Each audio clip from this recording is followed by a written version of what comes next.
It's Monday Night Sports Talk on the airnetwork.net. Welcome to another edition of Monday Night Sports Talk. Greg Banks in the studio, being joined by Dave Shannon in Altoona and Jimmy Ty, the fantasy football guy, live from down around the Philadelphia area this evening. Welcome in, everybody, to a Monday night edition of Monday Night Sports Talk. Jimmy, how you doing? I'm doing great, Greg. How you doing, buddy? I'm great. Hey, Dave, and I know you had an exciting weekend. You didn't even get to go fishing, did you, or did you go? No, I did not. Oh, doggone it. Is fishing season over yet? I mean, for your part, or do you go out in the wintertime or the fall? What's happening? This is when fishing season starts. Oh, yeah. Yeah. What do you do? Build like an igloo or something in the middle of winter? Yeah, I don't. And you sit and get a little like hut with ice? Yeah, he doesn't do that ice fishing, do you, Dave? No, I do not. All right. Nor do I intend to. I fish the streams until they freeze over. Yep. Take about a month off there in January, maybe 2 months, depending on what kind of winter it is, and then I'm back at it in March. And explain to our listeners that you are a salmon fisherman. So that's what you're going for, right? Yeah, Steelhead? steelhead. Up around the Erie area, so look out, folks. He's up there to get his... well, you don't even keep them, really, do you? No, I don't. Okay. No, I don't. I wish more people would adopt that method, as a matter of fact. Way too many people. If you happen to be listening and you're from the Pittsburgh area, don't keep so many fish, for Pete's sake. Yeah. Well, you know what? It is an old habit for a lot of the guys, maybe of our generation or older, who basically keep their fish, obviously, to stock up for the winter time. But then again, you can always go to the store and buy that expensive stuff.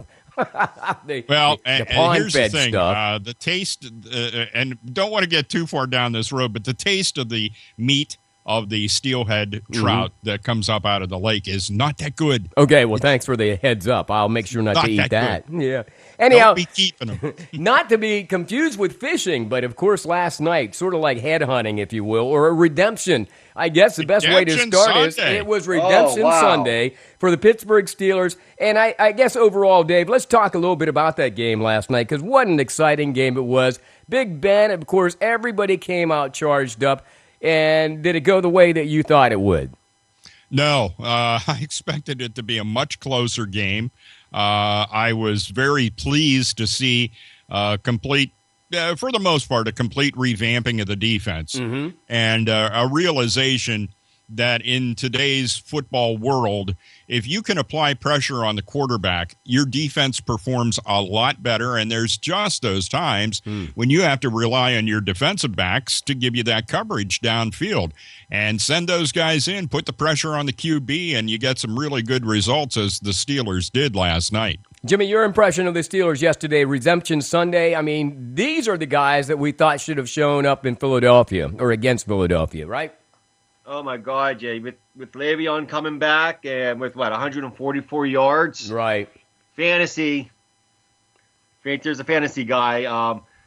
Because not too many people would draft him for fantasy because of the suspensions. Right. But, yeah, with Le'Veon coming back and Antonio, even now Marcus Wheaton, you talk about Redemption Sunday. Marcus Wheaton coming back with a nice game. Yeah. He basically caught everything that was thrown his way. And Dave, speaking of Le'Veon Bell and he coming back after the suspension, did he surprise you? Because they utilized him out of the backfield, not just running, but also catching too. He had indicated there, I don't know if you caught the post-game interview with Michelle Tafoya, but he had said, because she had remarked, a lot of people think that when you haven't seen game action for a while that you're going to come out and you're going to be quote unquote rusty. Rusty, yeah. And she asked him about that, and he said, I was doing the kind of workouts that I would do as though I were with the team, with some live action and things of that nature. And he said, I was ready to go. He said, I know what the playbook is. And I was ready to go once I, took to the field, and that was pretty much it. It's a young man that hopefully has his indiscretions behind him now, right? And is going to be able to stay out there for a while, because obviously the young man knows how to prepare to play a football game, and it's always amazing to me to watch somebody in a running back position that is able to go up to the line, stop, and wait for the blocking to unfold in front of them. Now, sometimes that can get you into trouble if your offensive line is having trouble moving the defense, period. Right. then all you're doing is marking time, and you're going to gain a yard. Mm-hmm. But the way he plays it is he gets up there and he waits for that block to come, and he's generally getting. The other thing is he's amazingly strong for all the bigger he appears to be on TV. Well, if you remember, Jimmy, like last night, do you think they used Williams to the best of his ability last night?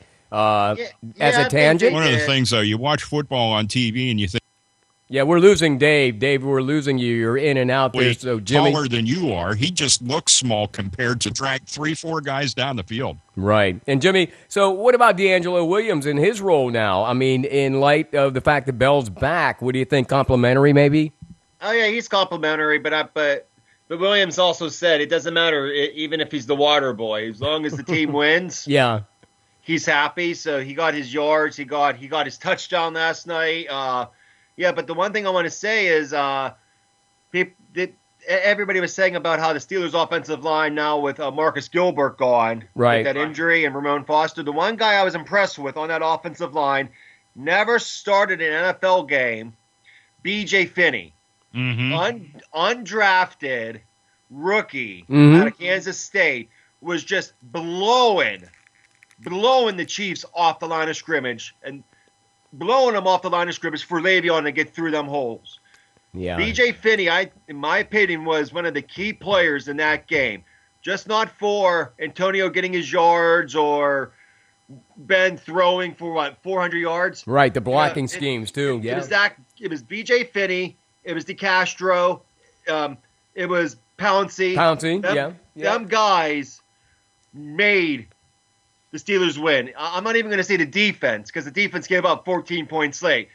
But it was them offensive linemen in the absence of Marcus Gilbert who showed what really Steelers football is all about. Monday Night Sports Talk here on the AirNetwork.net. Dave Shannon in Altoona, Jimmy Ty in the Philadelphia area. Dave, Ben just seems to get better with age, man. I'm looking at some of these numbers. You know, the guy's almost record-setting yesterday. There were several quarterbacks throughout the league that just were quite impressive, and we'll talk about that later on in the show. But, I mean, Big Ben, there's just no stopping him whenever they get the momentum like they had against KC yesterday. No, and, you know, once he realizes, he's almost like a shark in the water. When he realizes that he has the opportunity to light up a defense from the other team, no matter who it is, he's like a shark in the water, and he really starts to pick it apart as much as he can. And, of course, part of being able to pick a defense apart is being able to have your guys, your offensive line, protect you. They're doing a great job at that.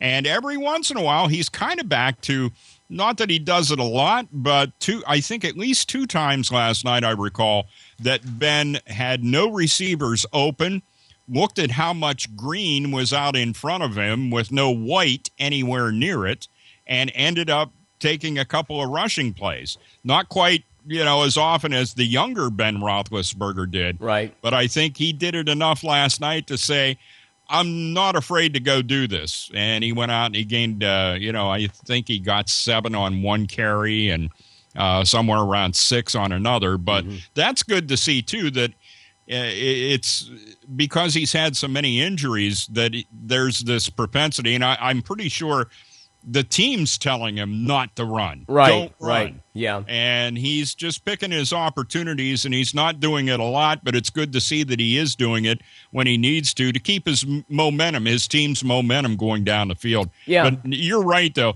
One interesting little sidebar on Ben. I thought it was kind of interesting that NBC last night listed his passing yardage at 299. And all of a sudden, at the end of the game, somebody managed to find a yard somewhere across the field. Oh, really? And got him up to the 300 even mark. It was kind of neat because it was 299. Yeah. The last time he was out running the offense, and by the end of the game, they found a yard somewhere, and it went to 300. That's a homer, man, because they put, that's a homer. Somebody at home, obviously. Hey, Jimmy, as we move forward in this season now, Monday morning quarterback, perhaps, but, I'm listening to all the pundits on ESPN, Fox, and perhaps also some of the other channels this morning, and they all, hands down, are saying, you know what, we'd be surprised if the Steelers weren't in the Super Bowl this year. Again, we've talked about this ad nauseum, but of course after that Philadelphia hit, man, I don't know if we were exposed or not, but your feelings are, you think we'll do well the rest of the season then? Yeah, I think we'll do well. If you look at the Steelers schedule coming up, we have the Jets next week. Right. And then we're at the Dolphins. Mm-hmm. And then the big game, which in my prediction is going to be the AFC Championship game again, Patriots-Steelers. Oh, yeah, no doubt. And then they have a bye week, and then they're at the Ravens, then Cowboys, and then at Cleveland. That's their next, six games? Yeah, but it's like this. It's like this show. I guess we can give our opinion and say whatever we want, but Dave, in the background, and probably, I don't know about you, but in the back of my mind after that hit we took last week against Philadelphia, anything can happen. And the Steelers, when they play the Bengals, the Ravens, sometimes Cleveland, it's like their Super Bowl, man. You know what I'm saying? So there could be a bump could be a bump in the road anywhere along the path to perhaps another Super Bowl. And Baltimore right now is tied with Pittsburgh atop of the division. So with them playing at Baltimore on November 6th, if it keeps up with this, if the Ravens keep winning and Pittsburgh keeps winning, I'm not even saying the Patriots game is going to be a big game, but that Ravens game is going to be a big game because that's going to say who's going to win our conference or not. Yeah, and we'll be evenly matched, hopefully, with Baltimore at that time. Our division in the division, yeah. Well, anyhow, Dave, last impressions on that game yesterday as they had to take on the New York Jets, who are having enough of their own problems, without saying your feeling on perhaps where we need to strengthen perhaps the Steelers or some of the bright spots that you saw yesterday. Well, I think one of the things, once again, you're going to have to be concerned about the defense because of the number of hits that were taken.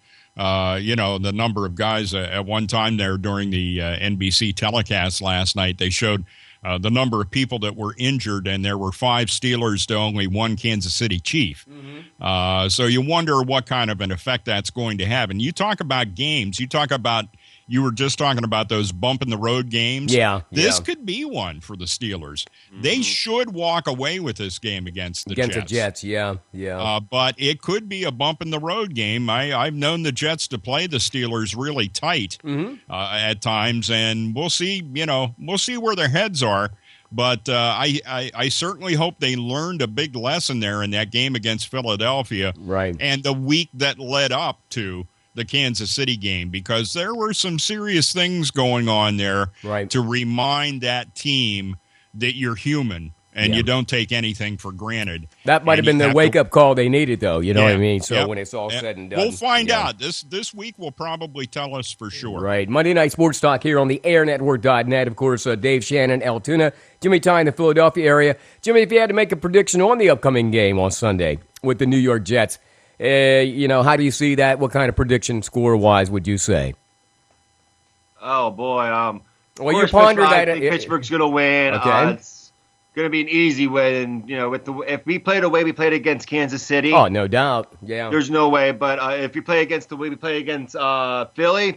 Yeah. It'll be Jets. But right now, I would say with the way Pittsburgh's playing and going into this game and the way the Jets are playing, going into the week, easy game. It's going to be 35-14 Pittsburgh. Dave, do you have an impression or a score you'd like to share?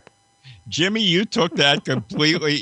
We must have ESP going. Yeah, you got it. That's where I was. I was at 35-14 myself. Okay, cool. Yeah. So I don't know. I don't think the Jets have really necessarily decided. I know Fitzpatrick is their quarterback, but there still seems to be some kind of like they're uncomfortable.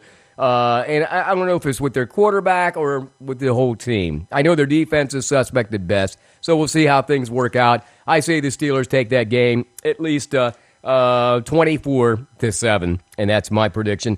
Let's move on in Monday Night Sports Talk here in the NFL. Let's talk a little bit about, and I'll start with you, Jimmy. A couple of impressive games yesterday. We talked about how the Patriots were winning without Tom Brady for the last 3 weeks, and then yesterday happened.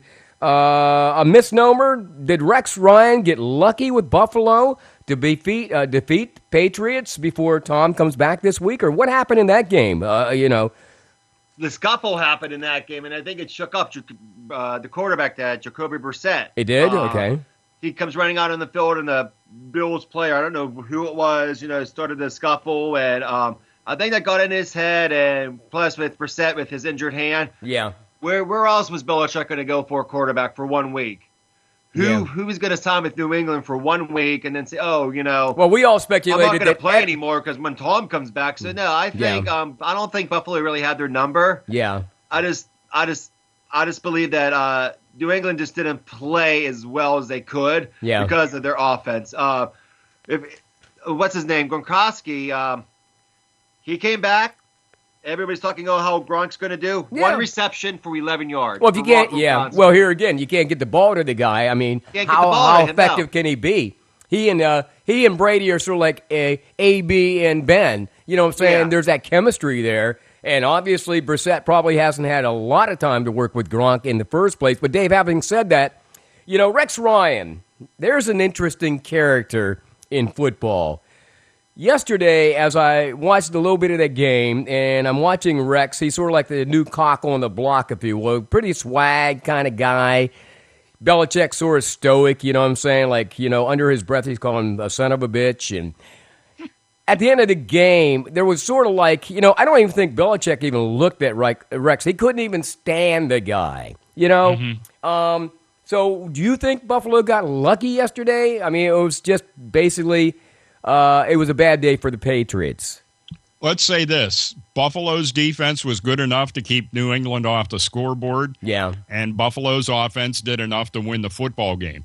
And it's a game that, if you look at it on paper, of course, a lot of people looked at the early games on paper with the Patriots, with Brady being out, and didn't think they'd do any good, but they did.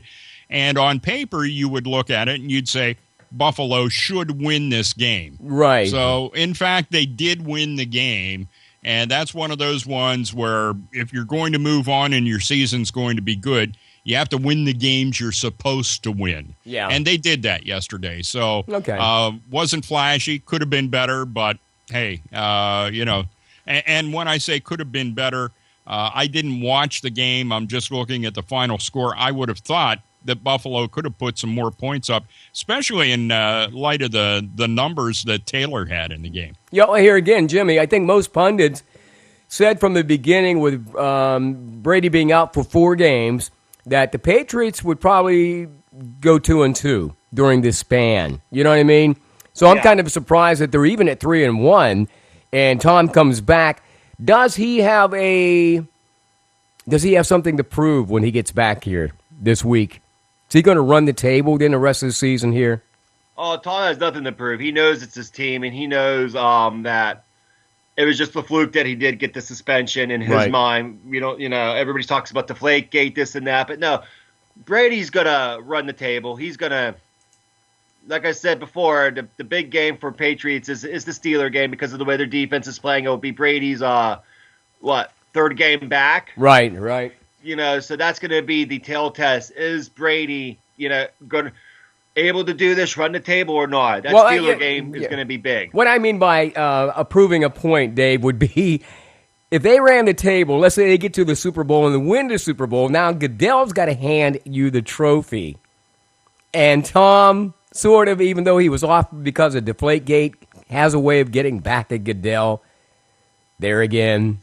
That's the best way to get back at him is to win the Lombardi Trophy. That That's would just be... like you stand there and you grin at him, and it's like you tried to knock my team down by taking me out. Look how far it got you. Exactly. So that would be something to watch, and I'll be watching the Patriots the rest of the season. Meanwhile, other games in the NFL yesterday, Jimmy, Cam Newton knocked out of a game, concussion at this point, I understand, going through that whole process. He may be, who knows how long he might be out. But having said that, Julio Jones, what a performance yesterday. You got that guy on your fantasy team by any chance? I do not, but I do have Matt Ryan on my team. So you had the quarterback, okay. And you done good. Yeah, you did. Because that connection yesterday was record-setting at best. And if I were to ask you, Jimmy, because I know you follow this fantasy thing, and I'll let you get into it about who's hot and who's not. If I were to choose A.B. or Julio Jones, who do I pick? Julio Jones right now. Go with Jones. He's got the hot hand. Jones. Okay. And is there a reason? Because is that obviously that's Ryan's favorite target, but then again, AB is Ben's favorite target. But Ben has more weapons, I guess. But Ben has other favorite targets, right? With Jesse James, with Marcus Wheaton, with Sammy Coates. Yeah. The only player down there in Atlanta is Julio Jones. Okay, so that has to be his go-to guy. That has to be his go-to guy. Oh, man, okay. Well, speaking of which, who was hot yesterday in the fantasy leagues? I mean, who were some of those guys that obviously had glaringly great days, if you will? Well, we already talked about Julio Jones. He had a huge day. Another player I like to mention, we already mentioned about Roethlisberger. Yeah. How about Phillip Rivers? How about him? What about him? Because I always said he was suspect at best, too. No, he had 38 fantasy points. I've been saying this for weeks and weeks and weeks. If you need a quarterback on your team, get Phillip Rivers. You did say that, didn't he, Dave? I remember him saying that, yes. Yes, he did. Yeah. Yep. He doesn't have the greatest team. His team loses. Like yesterday, they lost by a point to New Orleans. Another player, Kirk Cousins, 3 touchdowns yesterday. Now, that was a surprise there. Yeah. Yeah. Another player I would like to mention, how about Mark Ingram? Okay. Of the New Orleans Saints. Used to be with Alabama. I remember that guy, yeah. Todd Gurley. He had 33 yards, but he racked up 13.2 fantasy points. Well, when it's all said and done, Jimmy, how did your players do? That's what I'm always interested in. Could you have made any money yesterday if we actually were laying money down? With this lineup. Okay. Because I'm in 2 fantasy leagues. I won with this lineup. Phillip Rivers. Okay. Le'Veon Bell. All right. And Melvin Gordon. Rivers gave me 35 points. Le'Veon gave me 27 points. Melvin Gordon gave me 23.9 points. All right, Dave. The sleeper pick here, Terrell Pryor, Cleveland Browns. He's a sleeper now. Did he perform pretty well yesterday, or did they have a bye yesterday? He gave me 15 points, a touchdown, 46 yards, and 5 receptions. And what position was he playing yesterday? Quarterback? Receiver, okay. And a sleeper that not too many people know around here, but they should pick him up if you're listening, Christian Michael of the Seattle Seahawks. Okay. What's his last name? Michael. Okay, so you got me confused with Johnny Michaels. You know who he was? He was a badass kid here in Huntington at one time. Used to jump out of trees and scare old ladies, Jimmy. But the one player I'm disappointed in last week is Deshaun Jackson. 1 reception, 5 yards. Okay. Well, that has nothing to do with you. It's not a good stat for Deshaun, knowing that he's the number 1 targeted for Washington. Yeah. But you had Jordan Reed, the tight end, who was getting, who I believe had 2 touchdowns off of Kirk Cousins? I don't know. So as your top tight end of this week, go with either Jordan Reed of the Redskins or Greg Olsen, Cam Newton's favorite target in Carolina. All right, well, we're going to go with you, Jimmy, Ty, the fantasy guy, and we're going to believe anything you tell us, Jimmy, because Dave and I, quite frankly, don't follow it like that, but we appreciate your information. Correll, there you go. Cleveland Browns, 112 yards and a touchdown. Yeah. Dave, you ever get sometimes a feeling like Jimmy's the guy that says, well, just hold on another 5 minutes and we'll leave the bar? But and Will Fuller. But listen, there you go. See what I'm saying? Yeah. And Will Fuller, 81 yards, 7 receptions, 2 total touchdowns. 1 on a punt return and the other one on a receiving. But meanwhile, you and I are at the bar getting ready to leave with Jimmy, and he's still talking, and Plexico Burris comes in with a gun. and shoots himself in the nuts. Okay. Monday Night Sports Talk. Hey, listen, coming up, Jimmy, and I appreciate that information. Penn State, also a great weekend for them. And also Pitt, what a surprise that was. We'll have more coming up in just a few moments. And also, by the way, Dave, before I even skip it, we got to do an overview on the Pirates season just before we get into, of course, some other stuff down the road. But coming up next, we'll talk about college football here on Monday Night Sports Talk on the airnetwork.net. Stick around. Mel's Concrete in Huntington has over 20 years experience in providing you with quality concrete work. When you have any job dealing with concrete, call Mel Woomer at 643-0909. Mel's Concrete specializing in porches, patios, basements, sidewalks, and more. Mel's Concrete also specializes in snow removal. There's no job too big or too small when it comes to concrete. Call Mel's Concrete, LLC at 643-0909. DC Goodman & Sons and the Goodman family are committed and dedicated to excellence by supporting quality education and athletics for all youth of Huntington County. For over 3 generations, DC Goodman & Sons and their staff of quality tradesmen have provided excellent service in the installation of plumbing, mechanical and industrial piping, electrical, and fire sprinkler systems. Residential services are also available. DC Goodman & Sons and the Goodman family will continue to serve the community, and thank you for your support. The Goodman family wishes you the best to all area students in your pursuit of excellence. The Huntington Moose Family Center 223 is the heart of the community. Becoming a member of the Huntington Moose enables you to join family and friends who have served the community for over 100 years. Coming up Saturday, October 1st, the Moose presents entertainment with rock candy from 8 to 11 p.m. Then on Saturday, October 15th, it's DD and the Pub Crawlers. The Huntington Moose Family Center 223, serving the community with the best value in town.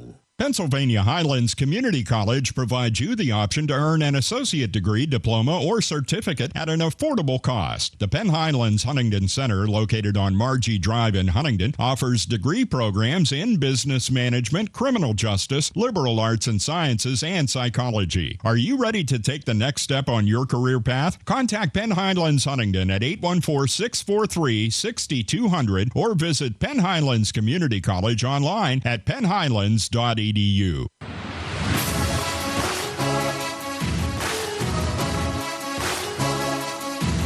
It's Monday Night Sports Talk on the AirNetwork.net, home of the Huntington Bearcats as they face Bald Eagle area this Friday night, by the way. Chad State's Jim Zalzik have all the action. Pre-game show at 6:40 here on the Air Network. I apologize, guys, to Dave and Jimmy Ty, who are with us tonight. I made reference to Plexico Burris.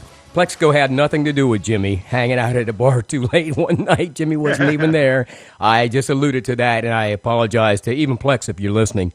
Hey, meanwhile, in the air chair tonight, let's talk a little bit about Pitt-Penn State. Penn State first, of course. Penn State, the Lions, winning their game over the weekend against Minnesota. Overtime. You know, Dave, even though we don't think of Minnesota as, like, all that tough, Minnesota has had some half-decent seasons the last few years, and they gave Penn State all they could deal with. And even though Penn State came out a winner 29-26, that game came down to the last play. Barkley had that touchdown. That's the only way Penn State could win that game. However, I think the one thing that's important to note is that they were the favorite. Minnesota was the favored team in the game. Yes, they were. And there's not a whole lot of teams that come into Beaver Stadium over the course of time that end up being the favored team. So the Penn State Nittany Lions definitely proved a point, and they did it with an outstanding start and third quarter in the second half, because the first half was just really, anemic. What was going on in that first half? I mean, was it the defense? I mean, the offense couldn't get clicking. I mean, what was your estimation of exactly what was the problem with Penn State? I think there was a plan that was put in place. They, and every team does this. You come out and you'll talk to any offensive coordinator. They come out with, I think, 20 scripted plays. These are the first 20 plays we're going to run. And they do that pretty much regardless, right, unless they see something really obvious going on in the field or the coaches up in the box say, hey, wait, we expected them to be playing a zone in this area, and they're doing man-to-man coverage. Uh-huh. And then maybe you make a change there. But for the most part, you come out with your 20 scripted plays and see how far that gets you, and then start to make plays up as you go along. And I think Penn State kind of got mired down in that and had a particular expectation of what Minnesota was going to do defensively, and then made adjustments based on what they saw in the first half. And then they just really soared there in the second half. And I think the offense domination in the third quarter gave the defense a bit of a break too. Right. And allowed them to be on their toes and ready to go, and ended up keeping that game at the point where it ended up being tied. And I think the biggest point that I would want to make about the game on Saturday was the paltry attendance that was there. That's got to be concerning for the people at Penn State University, regardless of what the parking situation was and the rain. It's like I sat there one time in a game against West Virginia, just as a fan watching the game. And I mean, it poured, Greg. I mean, and the guys were making cuts on the field and, kicking up like 3x3 squares of turf. Yeah. And so I've been in there and the stadium's been packed. Now that's pre all the additions and everything, but still, it was the type of thing where that was a different era in Penn State football, and the fans showed up no matter what. Right, they did. And, I have to add to that, I can guess whether or not Penn State's having a great season or not by the traffic that comes past my house going north to State College on Route 26. There's a lot of traffic out this way, and, of course, I know 95 probably is busy. Depending on where you're coming from, or 99 in your area, I just didn't see the traffic this week, Dave, and I don't know if that's because it was a 3:30 start or was it because it was Minnesota, but then again, we don't know because, hell, like the parking lot could have been, Party City for all we know. There might have been some major parties going on tailgating this week and people just didn't come in, but I know the rain had something to do with it. Jimmy, did you get a chance to watch any of that game at all? No, I didn't. I was watching the Pitt game. Okay, I'm going to ask you about the Pitt game in just a second, but before we wrap up, Dave, that incident with the kicker. Now, last week, the kicker kicks off to Michigan, and he takes out a Michigan player. It becomes a highlight film all last week. It's almost like bulletin board material, although it shouldn't have been. Then this week, the kicker kicks the ball, and he's just kind of jotting down the field, kind of jogging, and boom, out of nowhere, he gets hit by a player who seems to me, I think the guy got ejected too, seems to me the guy was basically saying, well, here's what you get for being on national TV and have the gall as a kicker to actually tackle somebody. You know what I mean? It wasn't even a good block. The dude just hit him. Yeah, it was head hunting. There was no ifs, ands, or buts about that. It was we're going to teach you a lesson because this is the way, you got one good hit in. Here's what happens after you get one good hit in. And since since we talked last week, here's another incident. Remember the Penn State player that was going for the ball last week against Michigan, and they ejected him immediately from the game, only to find out somewhere like Tuesday or Wednesday, the NCAA said, oh, that was legal. He was going for the ball. Meanwhile, the kid had been ejected from the game. Basically what you said, headhunting. And I even questioned the call when it happened against Michigan. I didn't question that call on Saturday. That kid was blatantly hit, and there was no reason. He wasn't even near the play. Yeah. Well, let's see what the final results are from the NCAA.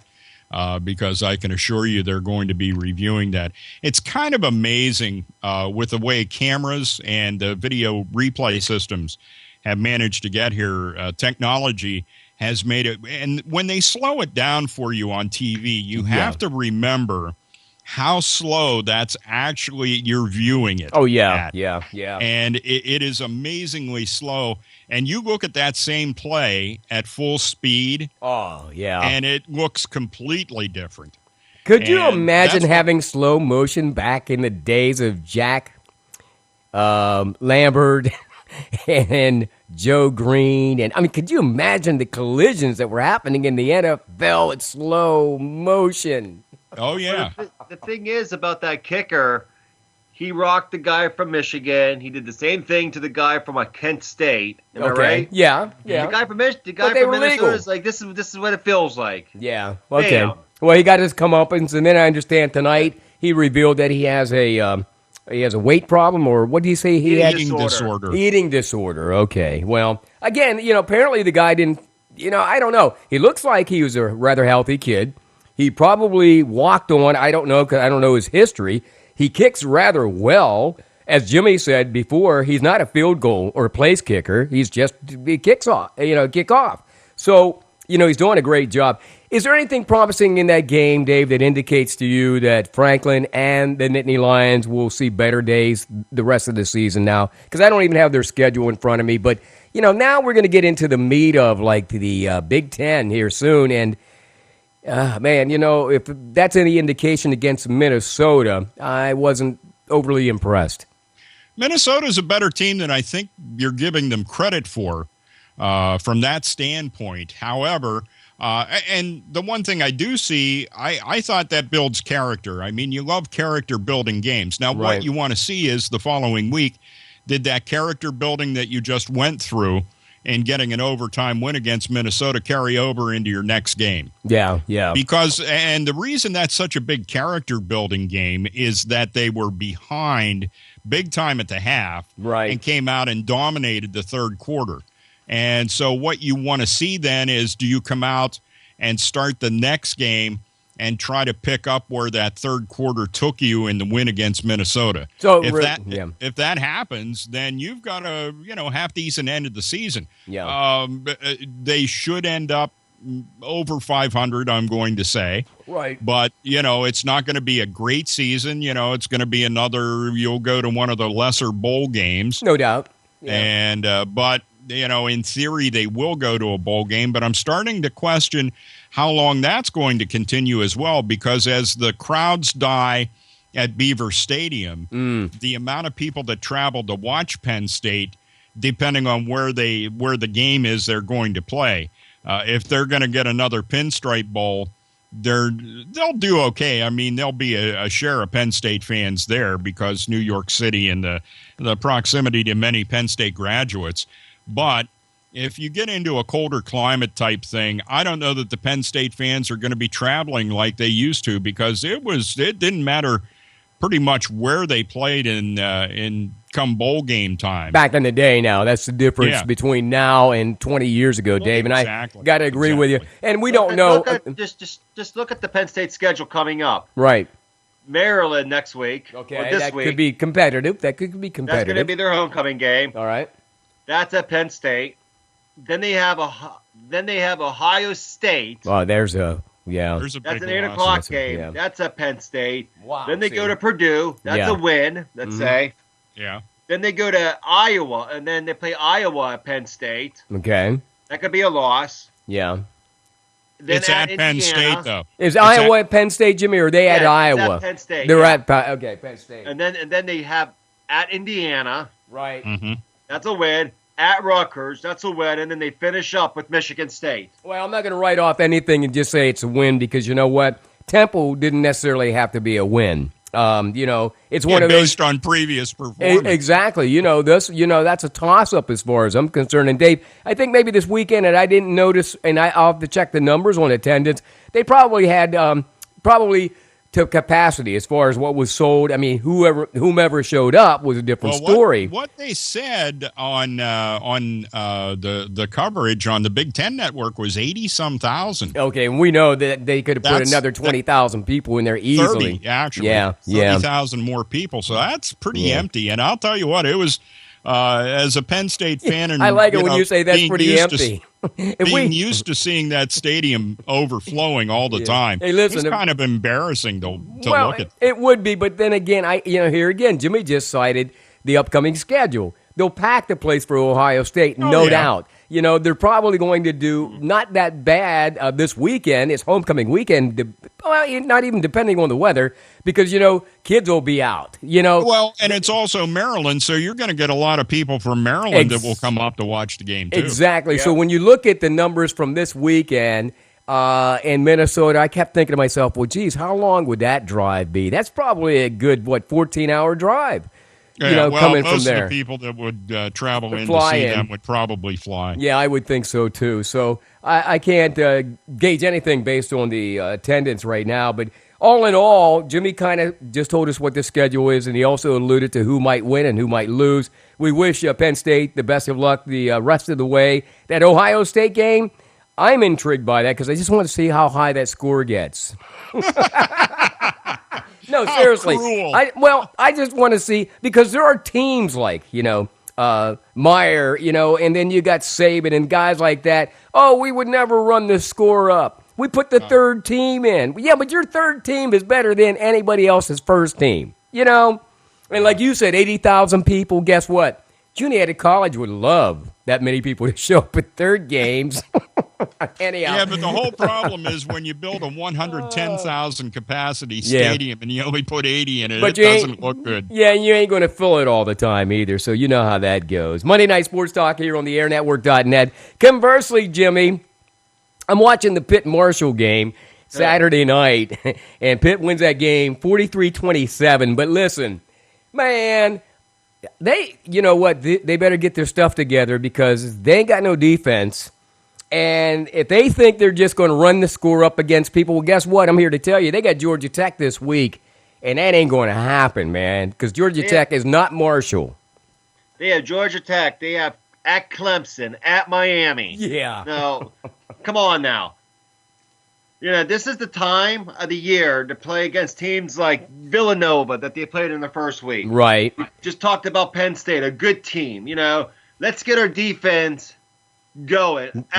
They play Marshall at Pitt. Yeah. A team like Marshall, they were winning 27? I believe it was like 27. At the half, I think they were leading, weren't they? Yeah. Come back. Yeah.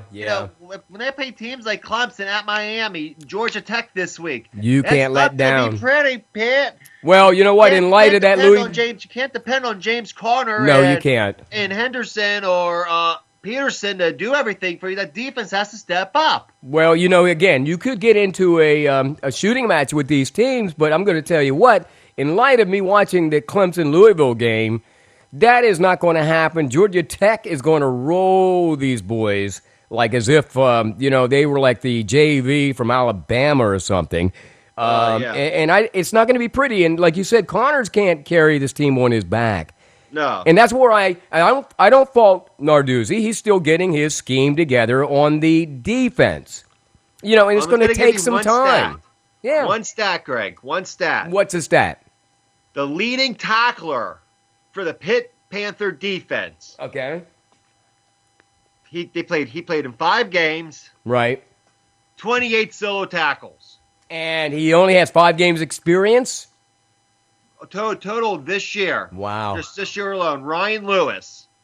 Mm-hmm. Your next in line in total tackles, solo tackles, Jordan Whitehead, 23 solo tackles. Right. It's not getting it done. Okay. Them numbers should be up to at least your 40s, maybe your late 30s. Right. You're right. Solo tackles, that's not getting it done for the Pitt defense.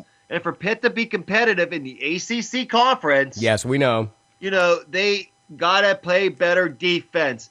They do well in the first half. You know what? I wholeheartedly, I become a Pitt fan. Believe it or not, when I lived in Johnstown, it was hard to find when I got there in 85, I think it was hard to find a Pitt T-shirt, believe it or not.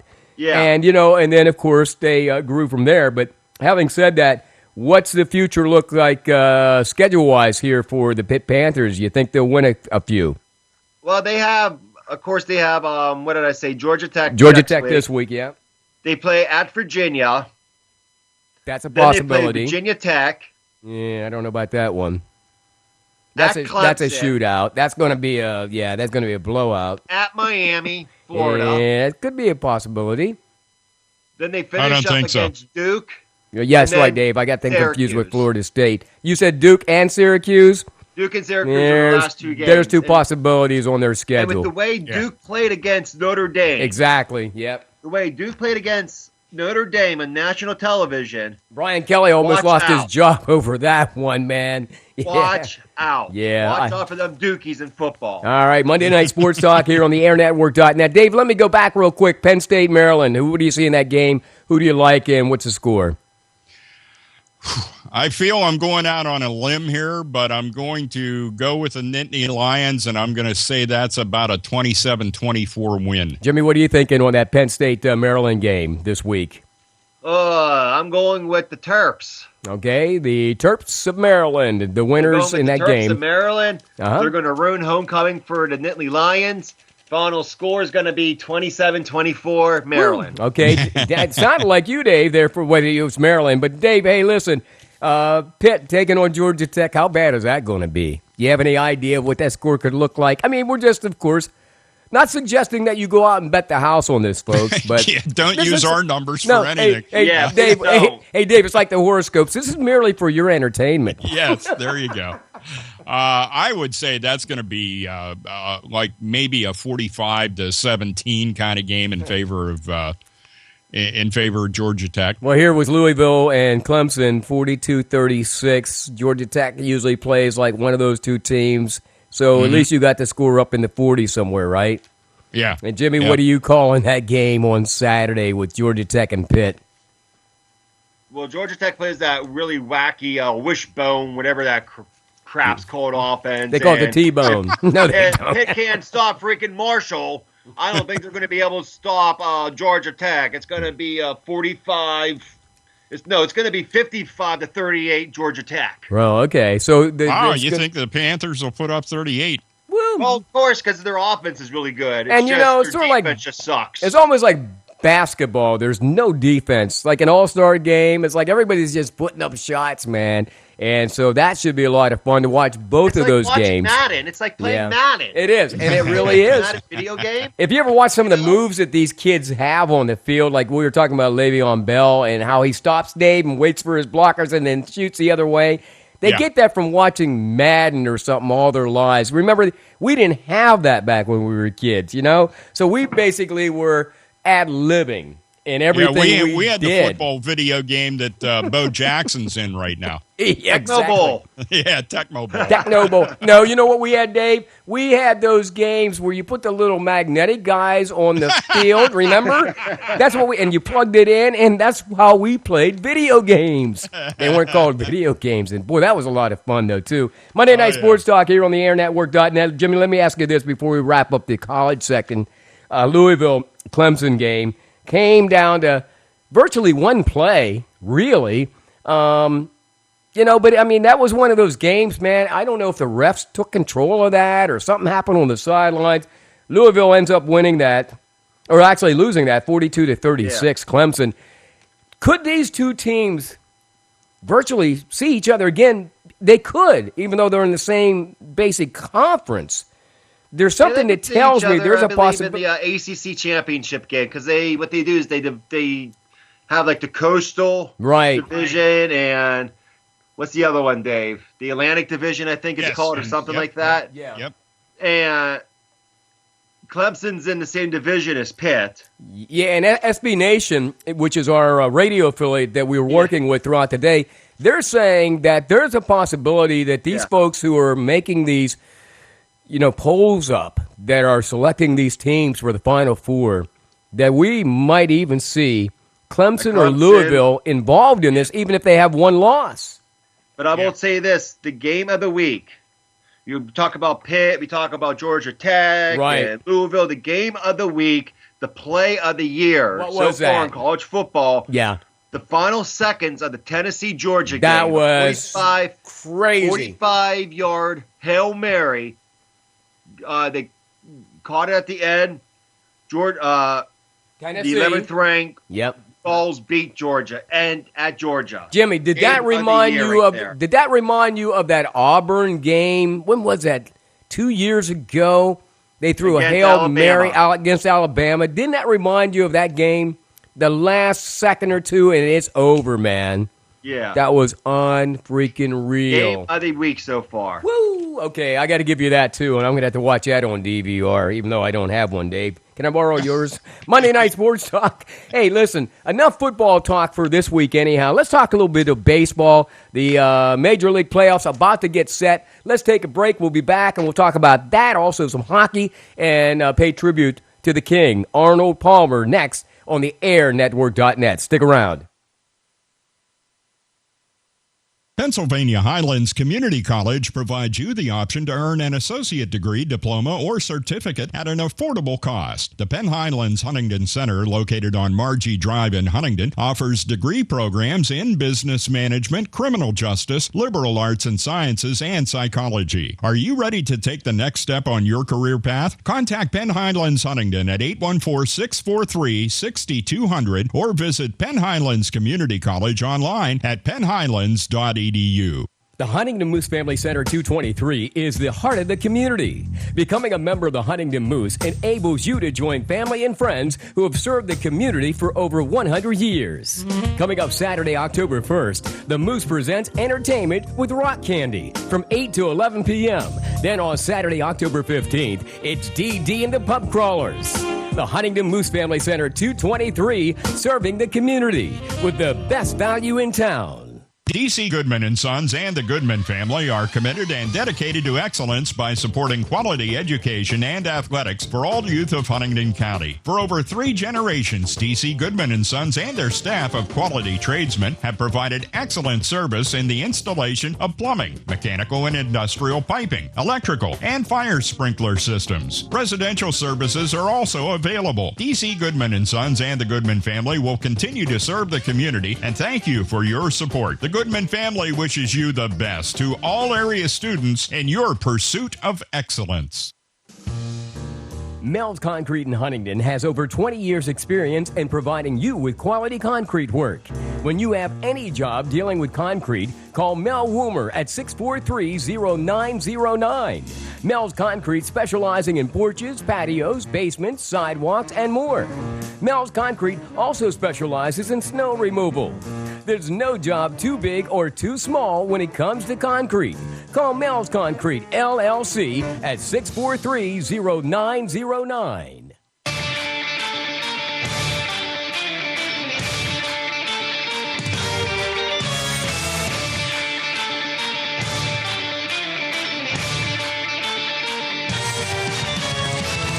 It's Monday Night Sports Talk on the AirNetwork.net. Thanks for joining us. I'm Greg Banks in the studio. Dave Shannon live in Altoona and Jimmy Ty in Berks County, not to be confused with Bucks County. That's near Philadelphia, Pennsylvania, the home of some of the most fabulous cheesesteaks. Although, Jimmy, over the weekend, I met a lady whose name is Myrtle. She actually owns several turtles. And where am I going with this? Oh, she makes cheesesteaks to die for. And she's originally from Philadelphia, so I guess she probably killed somebody down here to get the menu, because I met her at the prison on a visitation. It was not conjugal, or whatever they call that. No, it wasn't. Was it? I'm confused. Well, whatever. Was it like Pat's cheesesteaks? It was. Geno's? I'm not really sure. Pat's, well, she had it wit. So who sells wit cheesesteak in Philadelphia? Is it Pat's or is it Geno's? I don't know. I think Geno's. Okay. Geno's. That would be the one. But anyhow, listen, let's talk about baseball, Dave, real quick. Wrap up this Pirates, because we talked earlier about them in the season. I thought that they would win, 65, 70 games. I don't know. Something tells me they only won 58. I don't know. But it was not a great season, was it? Well, they didn't do as badly as I thought. They ended up 78 and 83. So they're one game short of what the 162 because of that game that ended up being a tie. Oh, yeah, okay. So they're 78, 83, and 1.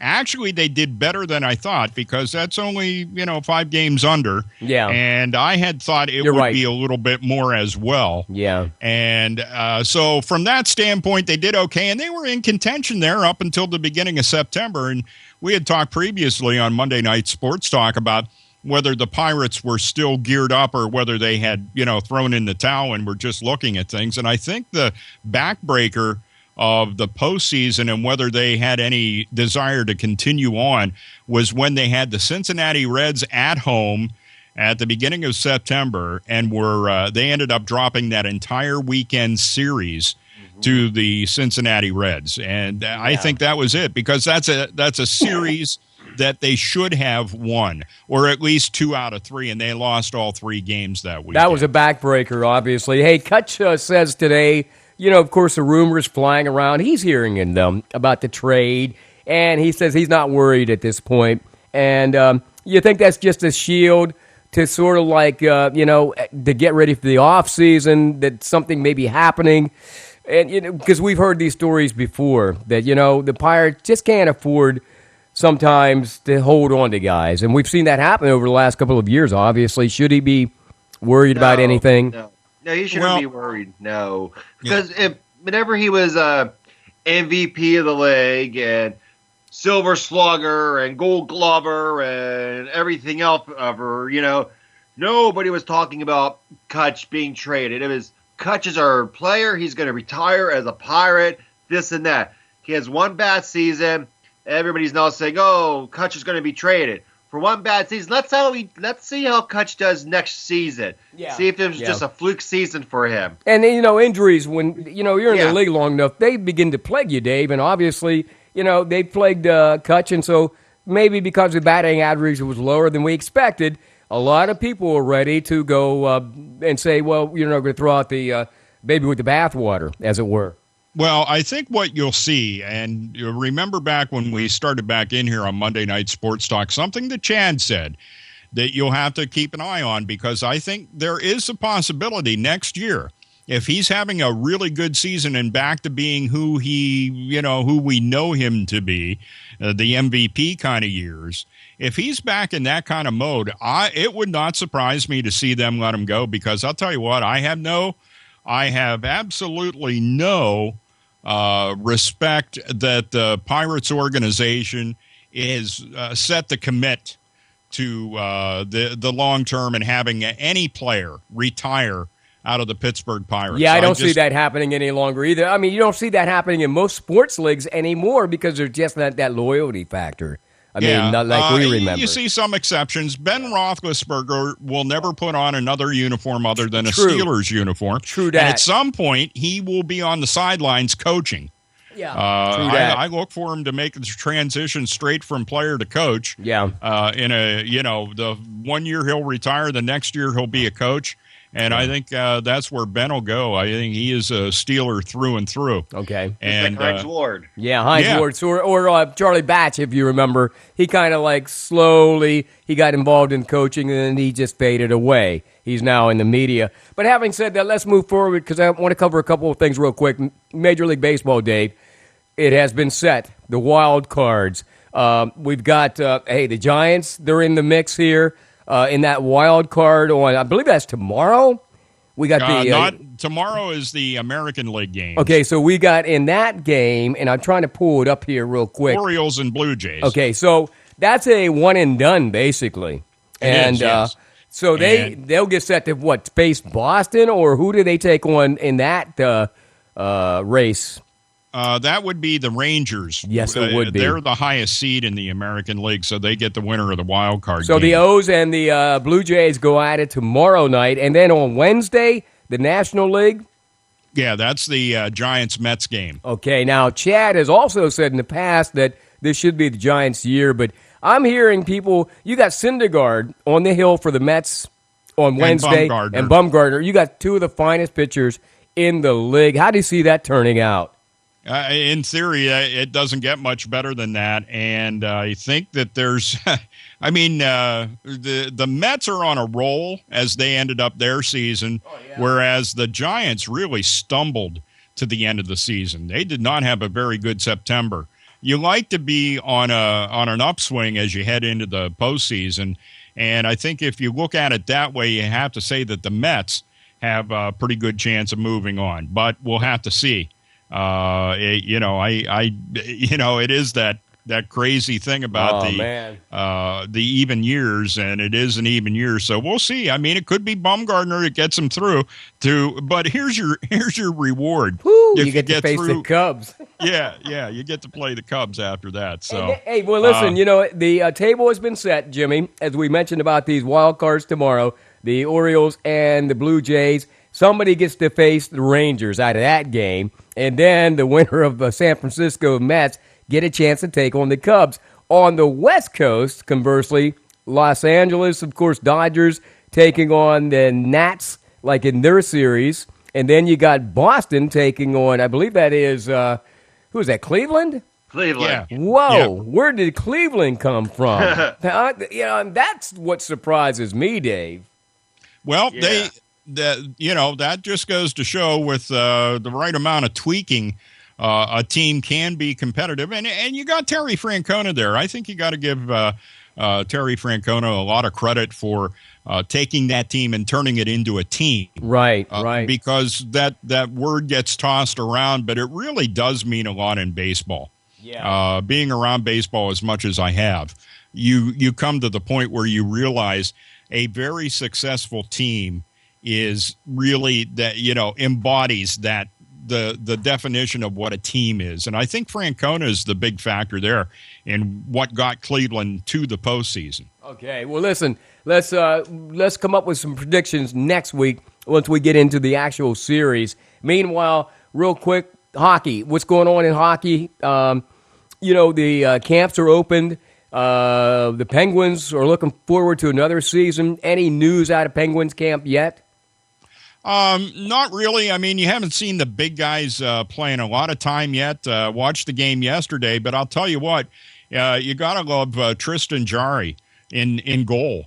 He has 2 shutouts already in the preseason. Now, is he a kid down in Wilkes-Barre, or is he a kid that's coming up? Well, you never know. I mean, he could be up sooner than you think. But I'll tell you what, if you're Marc-Andre Fleury, you got to be worried. And you're seeing him play that well, and you know that Matt Murray's going to be back here within probably another 5 weeks or so, maybe even less. I'm sure the kid will try to come back ASAP. Right. But bottom line is, if I'm Marc-Andre Fleury, I'm starting to get a little bit worried about what my future is with the Penguins. No doubt. And listen, we'll go to Las Vegas. Yeah, and that's right. They're expanding into Las Vegas, so maybe he'll end up there. But let's ask this real quick before we wrap things up. We'll watch the Penguins because their regular season should be opening up in the next couple of weeks. Am I right, Dave? Okay. They'll open up on the 13th. So we'll look forward to seeing some Penguin hockey. Caps. Against the Caps. Oh, yeah. Lord, they're arch rival. Hey, meanwhile, Jimmy, real quick, we had mentioned Arnold Palmer passed away last week. Of course, we didn't get a chance to pay tribute to him. He really was the epitome of golf as we know it. I mean, hail to Tiger Woods. But, I mean, obviously Arnold brought a lot to the golf courses, especially in the 50s, 60s, and 70s, Dave. Like when our dads were probably playing or we had uncles that played. I mean, obviously Arnold meant a lot to the game, Jimmy, and he was also one of the big endorsement kings that started this whole thing where Michael Jordan's making money today, right? Oh, my God, yeah, like the Arnold Palmer iced teas and when you go to the bars, I like to get an Arnold Palmer, and it's an alcoholic drink. Everything is branded Arnold Palmer, Dave, and he's got those dealerships. Where they buried his ashes, there was a big rainbow over Latrobe Golf Course. I saw that. How incredible was that? Yeah. They sprinkled his ashes over the Latrobe Golf Course, named after him, Arnold Palmer, right? Yep. Hey, Dave. Car dealerships and everything in Latrobe. Where do you want your ashes sprinkled, Dave? Erie or the Juniata River? I'll take Erie. Okay. I'm just saying, because I know what's going to happen to mine. My ex-wife, she's going to sprinkle mine under her car when she gets stuck in the wintertime and say his ass was good for something. Oh, me too. Yeah, hey, Jimmy, I'm just kidding. Hey, guys, thank you. It was a lot of fun. Let's do it again next Monday, okay? All right. Dave Shannon, Jimmy Ty, live on the AirNetwork.net. It's Monday Night Sports Talk. We'll see you again next Monday. Thanks for listening.